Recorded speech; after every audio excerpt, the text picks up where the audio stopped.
Québec, attention. 3, 2, 1, sautez. Suite à la réunion qui a eu lieu ce matin à la préfecture avec les parlementaires, le collectif étudiant a rédigé un communiqué. Suite à la réunion qu'il y a eu... Je donne le départ. C'est moi qui décide. Quelqu'un. Attention. J'ai ce pouvoir. Le collectif étudiant et l'intersyndical concluent, à l'issue des rencontres des 2 et 3 novembre 2013, que les politiques se moquent du peuple. L'ensemble des acteurs installés à la table des négociations semblaient ne pas réaliser la volonté du mouvement étudiant de mettre en place un dispositif d'enseignement supérieur à la qualité en Guyane. Un critère d'excellence qui se traduit par la création d'une université de plein exercice en Guyane immédiatement. Or, la seule proposition de date de démarrage arrêtée se positionne pour 2017, année des élections présidentielles. Quelle ironie!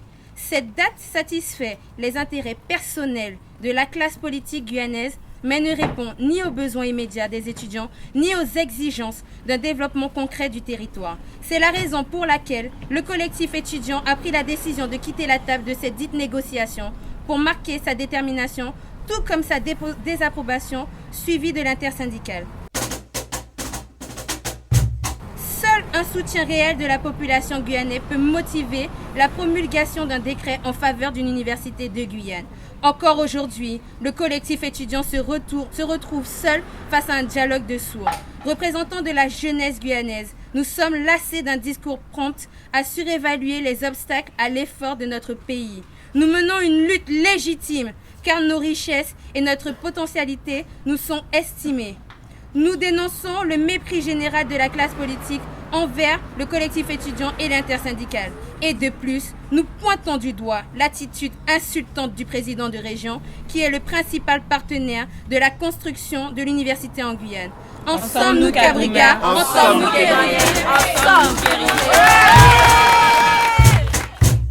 Alors je m'exprime donc au nom des femmes de Guyane en soutien au mouvement des étudiants, mais également en tant qu'enseignante sur le pôle universitaire guyanais.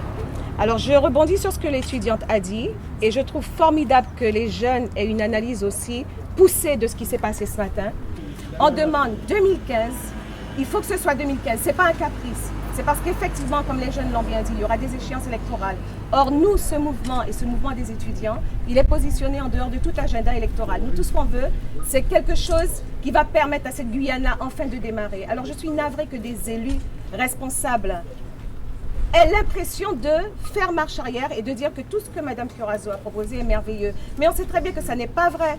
Et ce qui me navre encore plus, c'est que j'ai entendu ce matin que la présidente de la région Guadeloupe se positionne déjà pour que la Guadeloupe ait son université de plein exercice. Alors ça veut dire que la Guadeloupe qui reprend un mouvement qui était lancé en Guyane, il y a même qui arrivé et puis nous-mêmes, nous avons toujours des gens qui disent nous pas préparés. Alors on demande un décret, pourquoi? Parce qu'un décret, ça peut être fait tout de suite, on ne reviendra pas dessus. Ensuite, nous avons des données objectives, nous avons des chiffres, nous avons des analyses qui prouvent que c'est possible.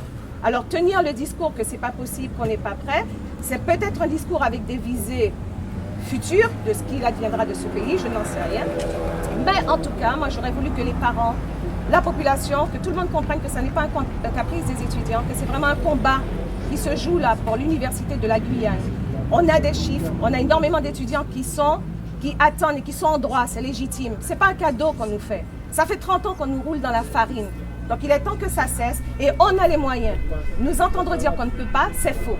On va se mettre au travail et tout ce qu'on aurait souhaité, mais je crois qu'on va faire l'impasse là-dessus, c'est que certains élus puissent avoir un discours honnête, pas un discours à des visées électoralistes. Et je suis derrière mes propos, d'accord? Parce qu'on laisse souvent passer des échéances comme ça, parce qu'il y a des visées électorales. Alors s'il vous plaît, c'est mon Guyane, c'est élu, travaille pour les autres pays, s'il vous plaît.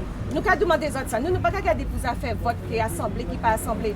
Nous besoin de nos universités, nous besoin à présent, nous pouvons faire tout de suite. Et puis, moi, je dit que ça ne peut pas être pire. Parce que quand on entend qu'au niveau central, il y a des détournements, qu'il y a 10 millions qui ont disparu, elles doivent craquer nous-mêmes, nous pouvons faire pire que ça. Eh bien, moi, nous pouvons faire mieux.